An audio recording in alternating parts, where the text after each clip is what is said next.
Hakimiyyətə gəldiyi gündən oponentlərinə qarşı təzyiq və təqiblərlə tanınan Paşinyan hökuməti artıq siyasi qətllərə də başlayıb. Ötən gecə məğlub ölkədəki hökumət tərəfdaşlarının müxalifətçi gəncləri güllələməsi saxta hesabatlar yayan qərb təşkilatlarının yenə nəzərində deyil.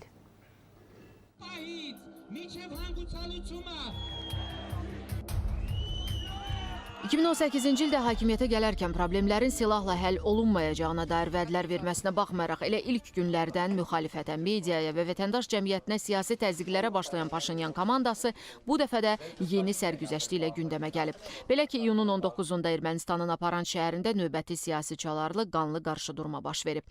Hadisə nəticəsində 2 nəfər həlak olub, 5 nəfər isə ağır yaralanıb. Ölkə mediasının xəbərinə görə cinayəti törədənlər arasında Nikol Paşinyanın fraksiyasından olan deputatın qardaşı Mtıvoz Asatryan və Aragotsotun vilayətinin vitse-qubernatoru Edgar Parvanyanın əmsi oğulları olub.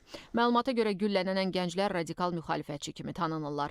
Ermənistan polisi qarşıdurmada hər hansı siyasi çaların olduğunu qəti şəkildə təqzib etsə də, ictimaiyyət hadisənin məhz siyasi zəmində törədildiyini bildirir.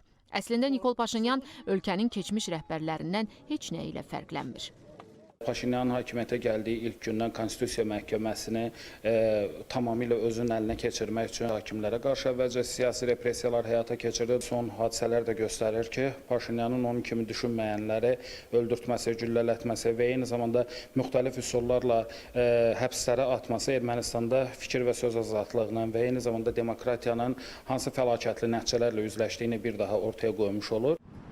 Azərbaycana qarşı münasibətdə qaşınmayan yerdən qan çıxarmaq adətindən əl çəkməyən Qərbin Ermənistandakı cinayətlərə göz yumması adi hala çevrilib.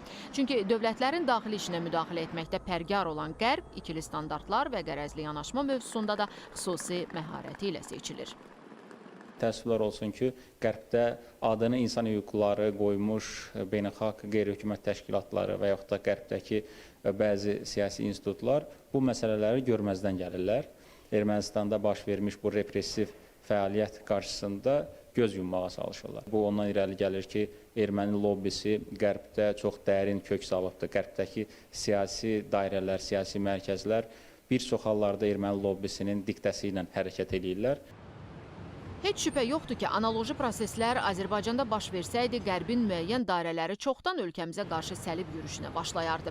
Beynəlxalq təşkilatların müxtəlif dırnaqarası ekspertləri, proseslərə qərəzli yanaşan mediası, özünü insan hüquqlarının müdafiəçisi kimi təqdim edən bəzi saxtakarlar böyük şövqlə ölkəmizə qarşı qara PR həyata keçirərdilər.